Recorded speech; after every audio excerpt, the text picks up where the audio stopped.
All right, folks, I'm back in New York. America, America. See that? I don't know. I said yesterday, maybe I'm just a New Yorker. I don't know. But some of you have been asking me to comment on the SVB situation, and I think I did that the other day in my video. But I will say this, that it is, and again, I'm going to try to control myself. My anger at the regulators who that they are, that's their job. I mean, that's what they're there for. We have the Fed. The Fed was created in 1913 to preclude these kind of things. You know, bank risk should be monitored on the asset side. What does that mean? It means like if the government is going to give the bank a charter to go into business, the Fed is going to give the bank a charter is going to go into business. It stipulates what assets the bank can have. Okay, you can have loans, different kind of loans. You could have loans. You could have definitely government securities. Banks own lots of government securities.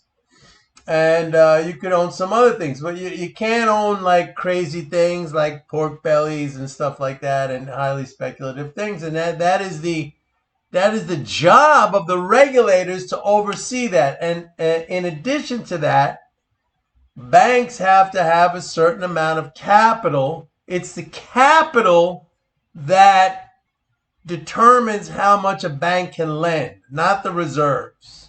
Okay, a lot of people think it's reserves. Loans create reserves. It's the capital. And what pisses me off in this situation of SVP is again, like we're seeing another one of these 2008 Lehman bullshit fucking crises. I don't know if it's going to be a crisis, but apparently this was like the 16th largest bank in the United States. I don't know. I know that right now, the big four, the big five, JP Morgan Chase, Bank of America, Wells Fargo, Citi, I don't know, PNC, something like that. They hold the largest amount of reserves. But it's not even reserves, it's capital, all right? But the point is that the regulators are just like, they've abrogated that. They're like, they've just been like on what, asleep at the wheel.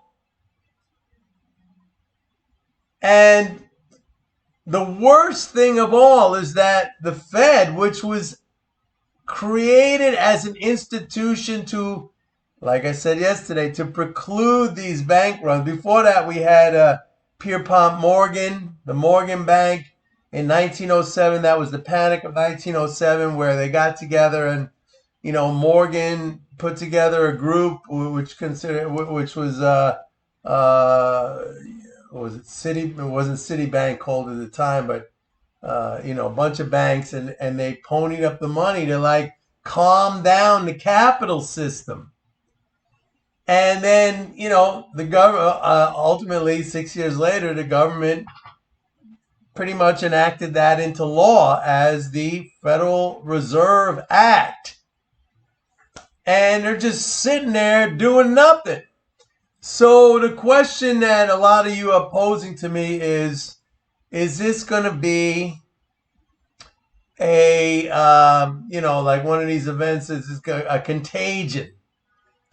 I don't think it's going to be a contagion, but the problem right now, what's interesting, if you go back to December, you could listen to my videos in December, you could listen to my videos in January. I said February 15th was going to be the peak in the market because that was going to be the peak in the fiscal flows. Actually, it wasn't even the peak in the fiscal flows, but, we got tax strain coming up. So tax strain coming up, on top of this situation, which everybody is so freaked out about. I mean, there's just hate to say this, there's still a lot of downside to the market. Is this permanent? Some people ask me, like, Mike, what should we do? Should we bail out of everything? Absolutely not. Absolutely not. Do you know that Biden's budget proposal, it's adding like another 6% to government worker salaries? It's like it's a 6.7 or something budget. And of course, we still have these enormous, which haven't even begun. We have these enormous interest income transfers. So as tough as it is right now, folks, and I understand it, like it's uncomfortable. You hate it.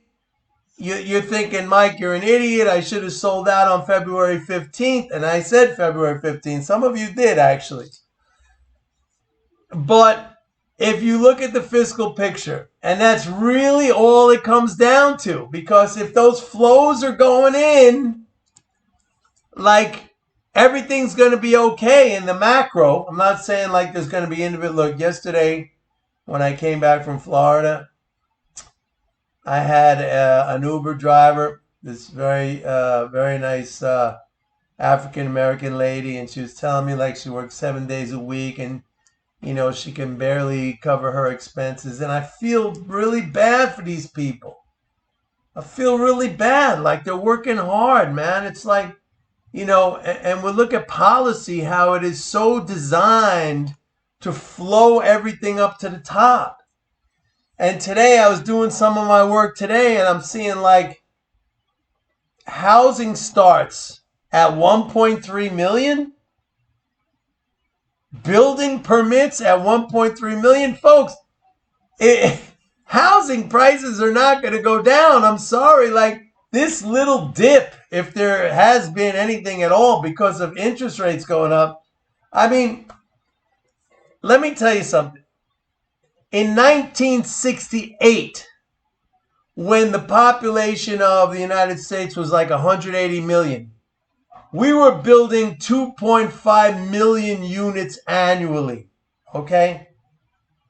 Now the population is 330 million, and we're building 1.3 million units annually. I mean, do the math.